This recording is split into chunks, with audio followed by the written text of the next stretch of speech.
जय जीवतानी।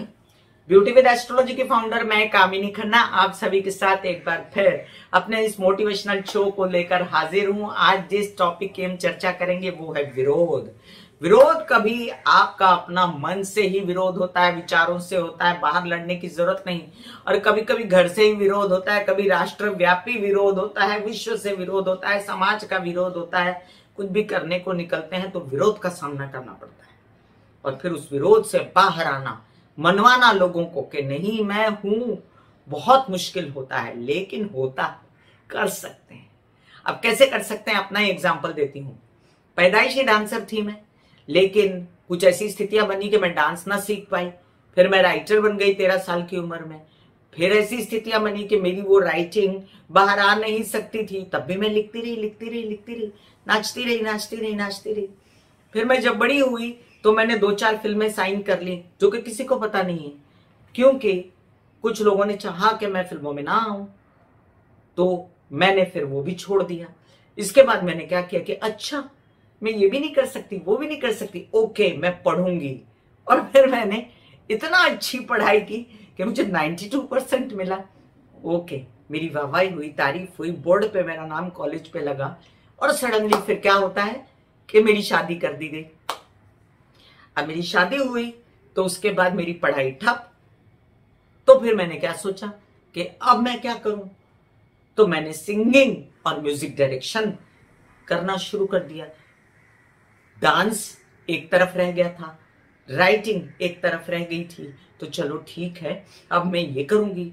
मैंने डांस छोड़ा, राइटिंग छोड़ी, तो मैंने म्यूजिक डायरेक्शन सीखा, मैंने सिंगिंग शुरू की। अब मेरे अंदर ही मैंने पहचाना। आपको सबसे पहले ये जानना है कि आपको क्या क्या आता है।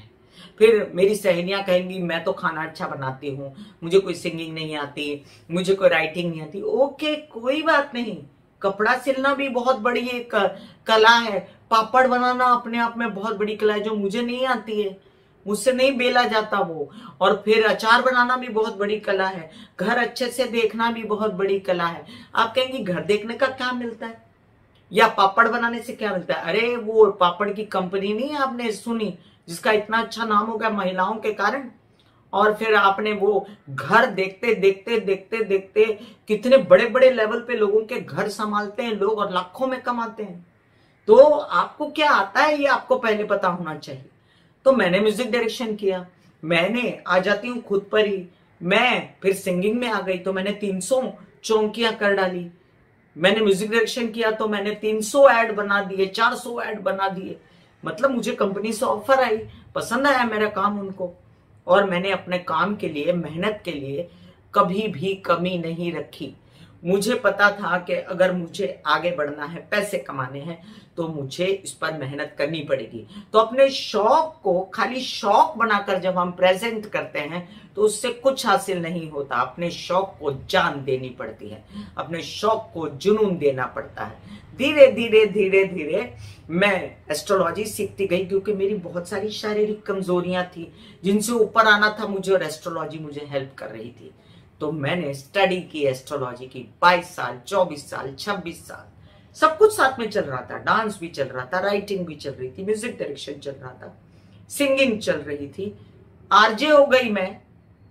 शहर कार्यक्रम आता है मेरा 92.7 बिग एफएम पे, तो अपने आप को मैंने नो कभी नहीं कहा। 200 का काम मिला, जी हाँ हाजिर हूं। 2000 का मिला, जी हाँ हाजिर हूं। 2 लाख का मिला, अरे वाह क्या बात है, काम मिलने लगा। तो ठीक है, काम ऐसे ही मिलता है।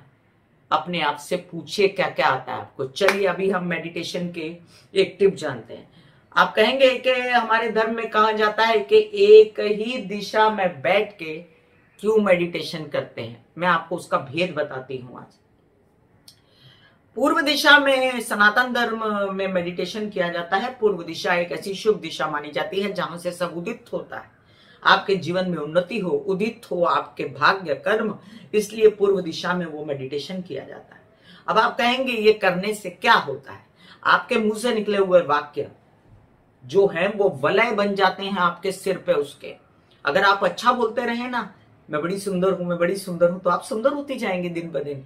या मेरे भाई कहते रहे, मेरे पुरुष मित्र कहते रहे कि मैं बड़ा कामयाब हूं, वो सफल हूं, तो वो सफल होते जाएंगे, क्योंकि वो वलय सिर पे घूमना शुरू हो जाते हैं। बस यही मंत्र है। इसी तरह मंत्र है। मंत्र कोई और चीज नहीं होती, आपके शब्द ही होते हैं। इनको उच्चारण की बात, पहले संस्कृत में बोलते थे, अब हिंदी में बोलते हैं, फिर उर्दू में बोलेंगे, फिर किसी और भाषा में बोलेंगे। मंत्र तो मंत्र है। तो मंत्र क्या है कि आपने बोला और वो दिशा को प्राप्त हो गया। जैसे कैसे एग्जांपल देती हूं कि आप माइक में बोलते हैं ना, अभी ये मोबाइल में बोल रही हूं मैं, तो इसमें फीड हो जाएगा, बिना तार का एक संदेश है ये। क्या देखी है इसके बीच की तार? मैंने नहीं देखी है, नहीं देखी है, लेकिन इसके बीच में मेरा संदेश जा रहा है और वो आप तक पहुंचेगा। इसी तरह इस ब्रह्मांड में बहुत सारे तत्व हैं, अणु है, परमाणु है, रेणु है, जो आपकी बात जो है वो ब्रह्मांड में पहुंचाते हैं और वो आप तक बार बार पहुंचती है। मरने के बाद भी आपके भाग्य कर्म जागृत रहते हैं। समझा? चलिए इस विषय पर फिर और चर्चा करेंगे। अभी जानते हैं हम वास्तु का टिप। वास्तु वास्तु क्या है? आपका घर, प्यारा सा घर सजा के रखना चाहिए उसे, ताकि मन खुश रहे आपका। और बिल्कुल गंदा नहीं रखना चाहिए। पैसे हो चाहे ना हो, झाड़ू पोछा लगाकर। गंगा जल महंगा नहीं मिलता, दिए जलाने की महंगाई नहीं है, कोई ऐसी बात नहीं है कि आप कोना कोना पोंछ नहीं सकते हो और हैप्पी फील नहीं कर सकते हो, अच्छा मंत्र जाप लगा सकते हो। तो चलिए मैं आपको एक अच्छा टिप बताती हूँ। टिप ये है कि जब सुबह हमारी बहनें या हमारे पुरुष भाई जो भी किचन में जाते हैं और अपनी रसोई को, अपने गैस को ऑन करते हैं, तो उस पर कुछ भी चढ़ाने से पहले उसमें थोड़ा सा आटा डाल दें। अब आप कहेंगे क्यों? आपने अग्नि को प्रज्वलित किया और अग्नि में थोड़ा सा आटा, कनक डाली, और कनक भी सूर्य मानी जाती है। बस एस्ट्रोलॉजी वास्तु से बहुत जुड़ी हुई है। आपने स्वाहा करके अग्नि को तृप्त किया, मतलब थोड़ा सा ही, ज्यादा नहीं करना, नहीं तो गैस के छेद बंद हो जाएंगे। इसलिए अग्नि को तृप्त किया, उसके बाद अपनी रसोई पकाइए।